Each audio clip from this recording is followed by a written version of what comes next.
주식 너무 많잖아요? 네, 좀 맞죠? 많습니다. 네, 차라리 네, 워런 버핏이나 조지 솔레스처럼 네. 주식 투자해서 남편하고 하는 게 더 낫잖아요? 왜 헌법재판관 되려 갔어요? 자, 이미선 헌법재판관 후보자, 지난주 굉장히 뉴스의 화제였죠. 남편인 오충진 변호사가 주말 동안 SNS에 글을 잇따라 올리면서 의혹 해명에 나섰는데 이게 또 논란이 되고 있는 것 같습니다. 자, 김태원 변호사님. 자, 강남 집 35억짜리를 갖고 있었으면 주식 35억보다는 욕 안 먹었을 텐데 이렇게 얘기를 했단 말이에요? 네, 지금 어제 이제 페이스북에 올린 글을 좀 보실까요? 네. 강남은 괜찮은 아파트를 한 채 사서 35억짜리 가져와서 욕먹을 것이 아니었을 텐데 후회 막심이다 이런 얘기를 해요. 네. 오충진 후보자의 남편, 오충진 변호사 입장에서 억울할 수도 있어요.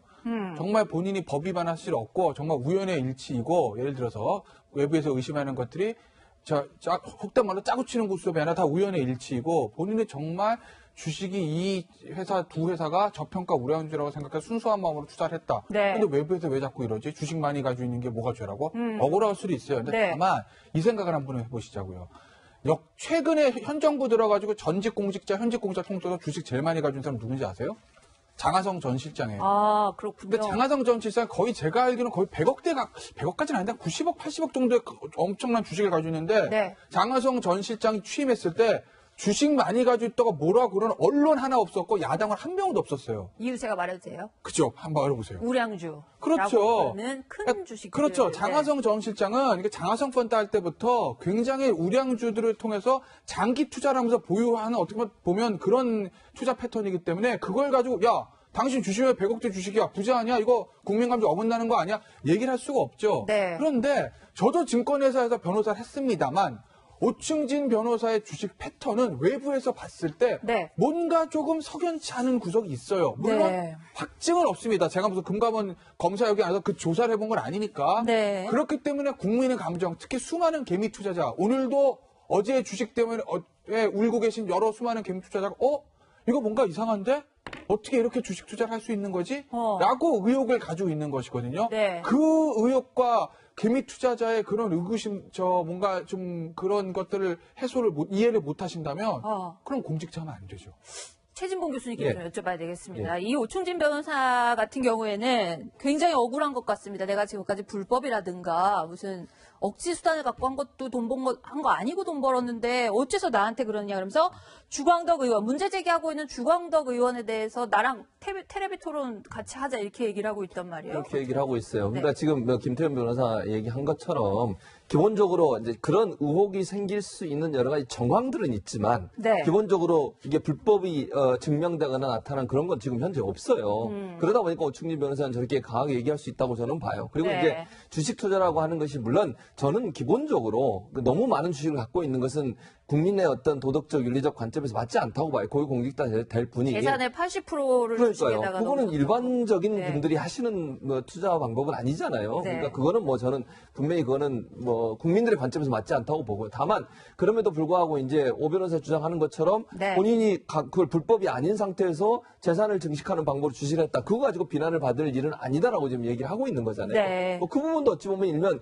이해는 가요, 충분히. 왜냐하면 그게 불법적인 방법이나 내부 정보를 통해서 불법적으로 만약에 취득한 정보를 가지고서 그런 행동을 했다면 그건 좀 정말 잘못됐고 법적 처벌을 받아야 되지만 네. 지금까지는 그런 부분이 전혀 나와 있지 않기 때문에 거기에 대해서 뭐라고 하는 것 자체에서 본인이 억울해 느낄 수 있다는 생각이 듭니다. 다만 주광덕 의원과 이제 그 맞짱 토론하자고 얘기한 부분 네. 그러면서 얘기해도 언론사까지 거론을 했어요. 언론사가 본인한테 연락이 와서 주광덕 의원하고 할 의사가 있느냐는 네. 본인은 할 의사가 있다고 했는데 주광덕 의원은 안 한다고 그랬다. 네. 그래서 그럼 못하게 됐다 이런 얘기를 하는데 저는 이 대목에서 꼭 오 변호사한테 한마디를 해주고 싶어요. 해주세요. 너무 나가시면 안 돼요. 네. 지금 저는 약간 우려스러워요. 그러니까 처음에 주식이 많다고 한 부분에 있어서는 비판 입장이 높았어요. 네. 근데 오 변호사가 나와서 여러 가지 해명을 하면서 여론이 약간 변화된 부분이 있었어요. 네. 그런데 지금 너무 나가시려고 하시는 것 같아서 네. 혹시나 이런 부분 때문에 본인의 의사와 관계없이 또 역풍을 맞을 수도 있거든요. 왜냐하면 본인이 저렇게 자꾸 나와가지고 나는 아무는 뭐 잘못이 없다 이런 식으로 계속 얘기하시면 국민의 감정과는 약간 차이가 있는 부분이 있어요. 네. 그거는 적당한 선에서 본인이 해명한 부분으로 끝나야지 네. 본인이 마치 후보자인 것처럼 저렇게 행동을 하시면 나중에 잘못하면 옆으로 맞을 수 있기 때문에 저는 수위 조절을 해야 된다. 네. 근데 지금 주광덕 의원을 대상으로 저렇게 하시는 것은 제가 볼 때 본인의 입장에서 본인의 입장을 전달하는 건 좋지만 네. 너무 나가시는 것은 도리 안 좋을 수도 있다는 꼭 얘기 드리고 싶습니다. 자, 억울하다는 입장, 지금 우리 최 교수님 말씀하신 것처럼 그이 후보자의 남편인 오충진 변호사 굉장히 적극적으로 매체에 어필을 하고 있거든요. 라디오 인터뷰한 내용도 있습니다. 나는 내 재산을 저축하기보다는 저축이 아니고 난 주식 투자를 했을 뿐이야. 이런 식으로 굉장히 억울하다고 얘기했는데, 자, 주식은 굉장히 고위험군으로 일컬어지는 투자 방식인데 저축 대신 주식에다가 80%를. 자, 그 얘기를 합니다. 한번 들어보시겠습니다. 예, 주식 투자를 어떻게 할 줄도 모릅니다. 저희 집사람은 그렇고요.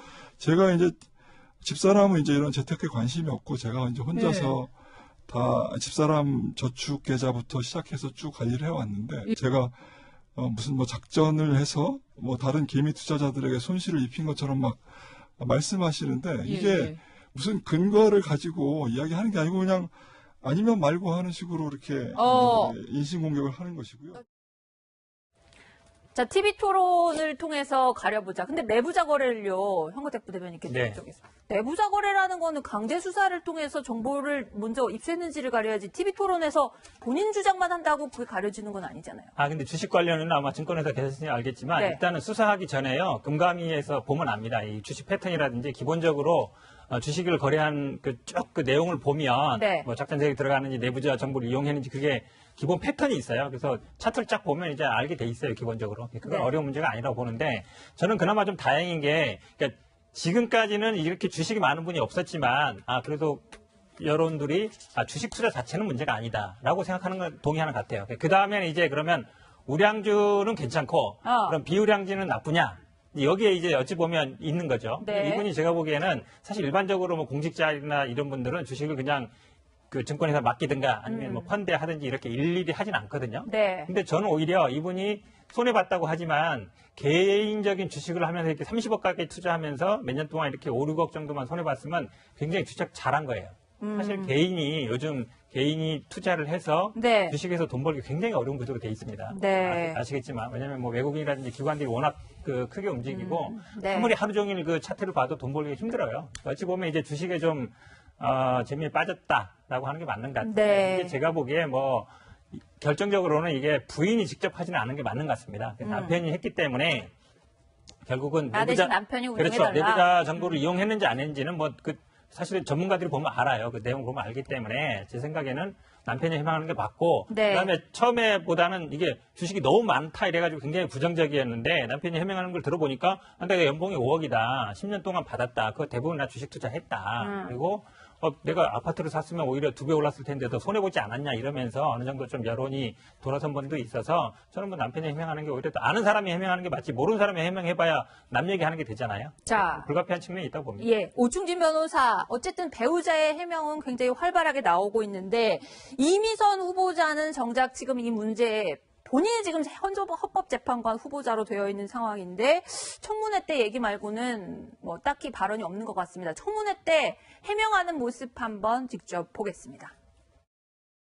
이테크 건설과 삼강그라스에 우리 후보자 부부가 집중적으로 주식을 매수해서 보유하고 있느냐. 그 이유가 뭐예요? 재산 문제를 전적으로 배우자에게 맡겼습니다. 나는 전혀 몰랐는데 남편이 내 도장 명의 가져가서 거래 투고 나 모르게 계속 거래했다. 지금 그렇게 국민들에게 말씀하시는 겁니까? 종목 선정과 그 수량 선정은 이제 배우자가 다 종목 선정과 수량 포괄적으로 동의를 했습니다. 자, 지금 그 이미선 후보자 부부의 재산 전체의 80%가 주식이고요. 그 80 중에 또 60%는 이테크 건설, OCI와 관련되어 있는 이테크 건설이라든지 삼광글래스, 뭐 이런 특정한 OCI 관련사로 60%가 집중이 돼 있다고 해요. 사실상, 자, 김태현 변호사님 잘 아실 것 같은데, 주주잖아요, 주주. 주주. 이테크 건설의 주주이고 네. 그것도 굉장히 많은 거액을 하고 있는 주주인데 네. 저 판사 재직 시절에 저런 식으로 재산 투자를 한 것이 네. 흔한 패턴은 아니잖아요. 저 특정한 회사에 내가 주주가 된 거잖아요. 되게 이제 법관들이 투자하는 경우는 많지는 않다고 해요. 그러니까 저는 뭐 판검사 안 해봐서 모르겠는데 어제 이제 청문회 때 금태섭 의원이 그런 얘기 했잖아요. 나 검사 시절에 이거 나 판검사들 검사 인간할 때 주식하면 안 된다고 배웠는데 당신은 그렇게 안 배웠어? 라는 얘기 하지 않습니까? 그러니까 사실은 판검사가 있으면서 주식 투자하는 게 적절한 건 아니죠. 뭐 그게 위법이라고 볼 수는 없는데 왜냐하면 판검사들은 아무래도 보면 소송 기록이나 사건 기록들을 통해서 일반인이 접할 수 없는 어떤 정보들을 접할 수 있는 경우들이 있으니까 네. 사실 하지 않는 것이 윤리적으로 바람직한 건 맞습니다. 법적으로 위반 문제는 아니고요. 근데 네. 우리 공직자가 제일 해서는 안 될 말 중에 하나가 뭐냐면 나 합법인데 왜 그래? 이 얘기는 하면 안 됩니다. 공직자는. 법적으로 합법인 건 당연한 거예요. 네. 그걸 잘한 거라고 하면 안 됩니다. 법적으로 합법이고 플러스 알파로 이것이 과연 도덕적으로 윤리적으로 또 정치적으로 정당하냐? 우리가 국민의 공감을 얻을 때 이걸 봐야 되는데 지금 오충진묘로 하는 얘기는 야, 나 자본시장법 위반 안 해. 니들 왜 그래? 이거거든요. 네. 그건 중요한 게 아니라는 거죠. 왜 특히 주식 투자자를 중심으로 해서 어떤 국민 감정이 이 부분에 대해서 안 좋은지 네. 그거를 생각해야 되는 거고 그리고 이제 얼마 전에 보니까 저 후보자가 뭐 내가 저 청문회에서 그렇게 얘기했잖아요. 주식 팔겠다고. 이제 대신 그러니까 본인 주식 팔았어요. 팔았다고 했죠. 본인 예. 주식 팔았다는 거예요. 후보자는 팔았고 네. 배우자인 오충진 변호사는 네. 임명되면 팔겠다. 네. 조건부 매각 그 의사를 팔려면 남편 거 팔아야죠. 본인 거 파나마요. 왜? 본인은 주식 안 했잖아요. 지금 남편이 다 한 거라면서요. 운영을 해줬죠. 네. 그렇죠. 그럼 실제로 주식 운영하서 실제 본인 주식의 실소유자 누구예요? 남편인 거잖아요. 그러면 남편 걸 다 팔아야지 무슨 본인 거 파는 게 뭐가 중요하다고 그렇게 그러시나? 네. 조금 네. 본질적인 문제로 다시 돌아가서 한번 생각해 볼 필요가 있겠습니다. 지금 문제는 이제 이미선 판사가 헌법재판관으로서 적절하느냐 이 문제가 가장 이제 본질적이고 중요한 문제 아니겠습니까?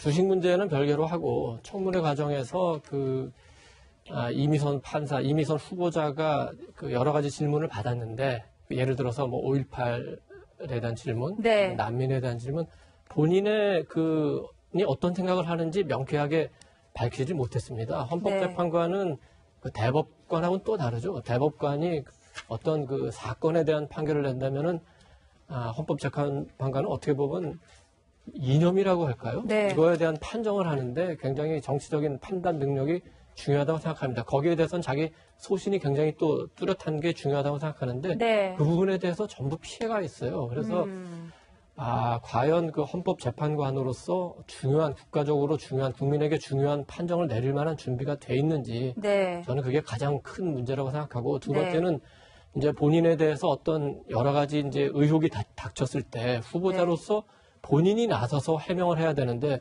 왜 그걸 배우자에게 미뤘을까? 그 점은 굉장히 안타깝습니다. 그래서 네.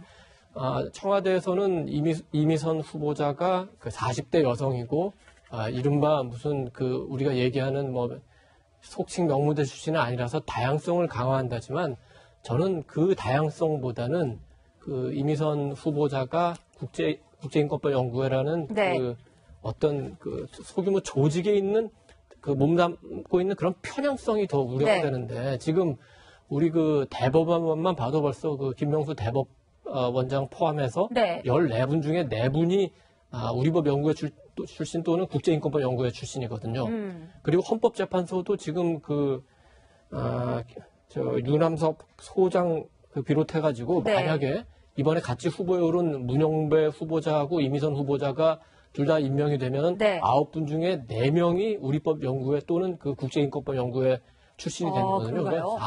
44%예요. 네, 네. 우리법 연구회는 다양성에서도 문제가 그렇습니다. 있군요. 그때 멤버가 한 2010년에 해체되기 전에 140명 정도 멤버였거든요. 네. 그러니까 굉장히 소수고 국제인권법 연구원도 지금 굉장히 이제 그 힘이 좋아지니까 늘어나서 500명 정도인데 그렇다 하더라도 지금 이렇게 40%에 이르는 비율을 차지하기에는 너무 편향된 거거든요. 네. 그런 편향성이 굉장히 문제가 된다 그러면 좀 길어졌는데 네. 그 배우자의 해명에 대해서도 이것도 꼭 짚고 넘어가야 돼서 네. 간단하게 말씀드리겠습니다.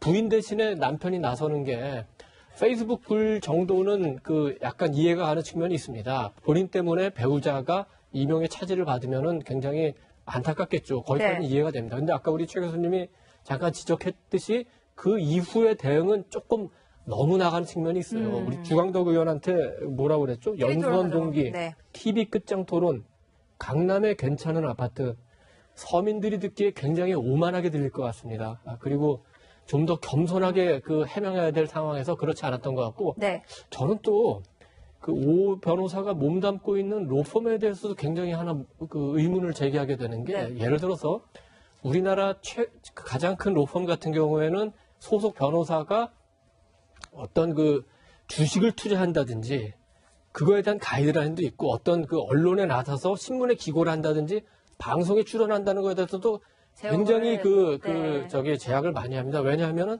그러니까 로펌으로서 하나의 목소리, 그러니까 원룩 원보이스, 네. 이런 걸 굉장히 중요시하기 때문인데, 지금 오 변호사가 해온 걸 보면 아무런 제약도 없이 주식 투자 마음대로 하고, 아무런 제약 없이 방송에 출연해서 개인적인 얘기하고, 이게 우리나라 대표적인 로펌의 근무 기간인가, 네. 이런 점도 한번 짚고 넘어가지 않을 수 없을 것 같습니다. 현근택 부장님 마지막으로 한 말씀. 짧게 하겠습니다. 예. 저도 이 사형제라든지, 사형제는 찬성 의견 밝혔지만. 사형제. 네, 사형제. 그리고 낙태 같은 것도 아마 이번에 예측 가능했던 게 청문회 하면서 다 답변이 나왔어요. 그래서 6대3이냐 7대2냐 어느 정도 됐기 때문에 이런 중요한 문제에 대해서는 본인의 소신을 밝히는 게 중요하다는 건 맞다고 보는데. 네. 근데 진보와 보수 부분은 좀 더 다르게 봅니다. 미국도 마찬가지로요. 진보 정권 때 진보 판사들이 임명되고 보수 정권이 보수 판사를 임명하는데, 우리나라는 그동안 쭉 보수 일관도로 도왔어요. 남성 위주고 보수적인 사람들이 많이 왔는데, 여성이고 진보적인 좀 판사들이 들어가는 건 저는 맞다. 시대 추세에 맞다 보고요. 네. 주식 부분에 대해서는 이제 후보자가 모르기 때문에 어쩔 수 없이 남편이 해명하는 거다라고 봅니다. 네. 자, 이미선 후보자 문제, 이 문제 때문에 어쨌든 여야가 지금 굉장히 강하게 충돌하고 있어서 이번 주에도 국회 정상화, 국회 경색은 더욱 심화될 것 같습니다.